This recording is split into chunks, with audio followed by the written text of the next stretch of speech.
Hey, good morning, everybody. It is July 6, 2017. You're watching MarketStream.live, and my name is Joseph Cusick with the Cusick Group, securities offered by MoneyBlock. This is the segment where we go over everything that's going on in Europe, and I tell you, the European continent is in play this morning. As a matter of fact, I wanted to start with the bond markets and the major indices that we follow here at MarketStream. And the first place to always take a look at is the German Bund. And we're seeing that the German Bund right now, the 10-year, is down about a little over 0.75%. You're also seeing that the French 10-year is down 0.8%, and the German 10-year, or the British 10-year, is down 0.46%. So you have the bond markets in price action moving to the downside, and pretty briskly, after what has basically, from policymakers, statements that have been coming out in front of the G20 post the what was construed as pretty hawkish statements from ECB President Draghi, that basically the deflation risks that the markets may be fearing, they don't see it. They pretty much are diminished, and they're going to stick with their stance that inflation is going to be moving to the upside, and that is going to potentially put more of a hawkish play on interest rates in Europe. And it's been a while since we've really kind of heard that. This is mirroring what the Fed has been saying, that they believe that inflation is on the forefront, that there is going to be growth, and that rates are going to continue to move to the upside. So you're starting to see that, which was a little bit of a roundabout from what we heard from the Bank of Japan, which is not seeing that inflation forecast, especially domestically, that the ECB or policymakers in general in the EU or here in the States are seeing. So very interesting action, but the bond markets are pulling off pretty decently this morning in Europe. Let's take a look at the European major indices. Right now, if you take a look at the FTSE, in a bearish trend. We've noticed this for the last 4 or 5 sessions, and you can continue to see that the markets continue to trade to the downside, down 38. What's notable here and why I'm not freaking out is because of the fact that we saw this coming.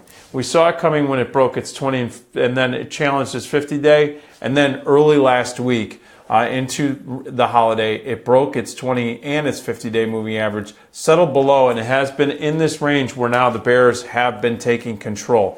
Now, with that being said, especially with the FTSE and UK, you have a couple components here. First of all, consumer names continue to be under pressure during the session specifically now, especially after we've seen the inflation forecasts basically staying strong in the EU. They believe that this is just a blip in the radar, that inflation is not moving.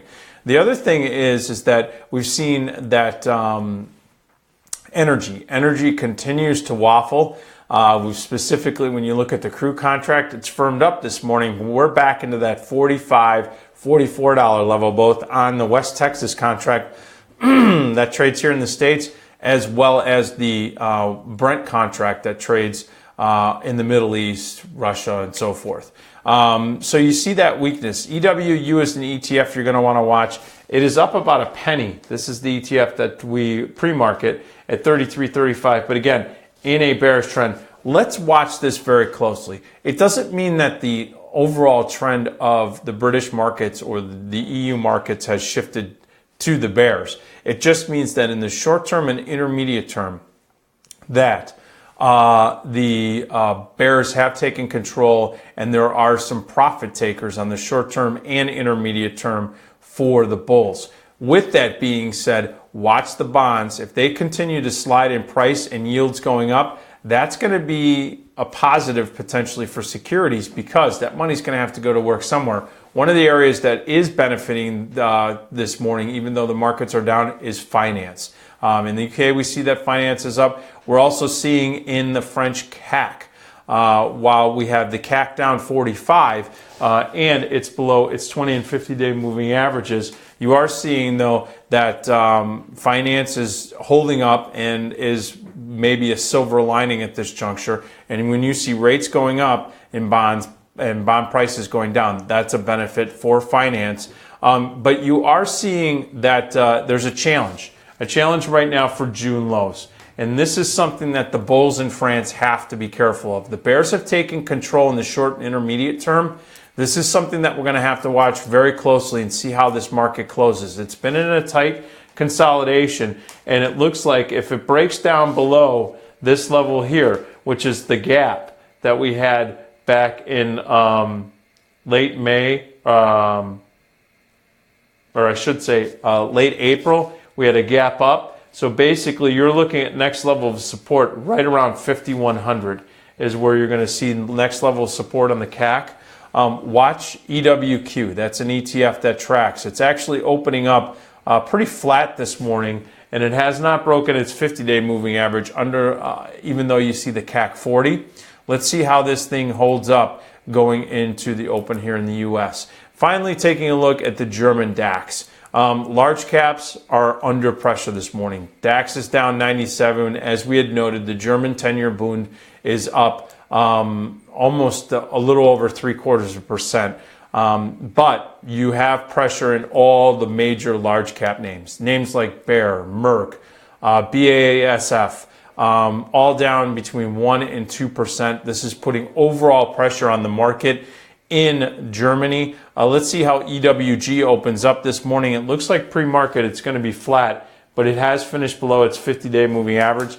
That is not positive for the short term and the intermediate term traders and institutions that have been getting into the DAX over the last 20 and 50 days. This is where there could be some profit taking if there's any uncertainty, especially with what's going on in the Korean Peninsula. Any headline that comes out of the G20 or anything that comes out of that region could add some volatility and uncertainty in the current market situation. So we're going to watch that and monitor it very closely. All right, folks, that's it for On the Open in Europe. We're going to be back at 9:30 Eastern, 8:30 Central Time. We're going to be talking about everything that's going on here in the U.S. markets, which right now are poised to open up a little bit lower. We'll talk to you then here at MarketStream. Take care.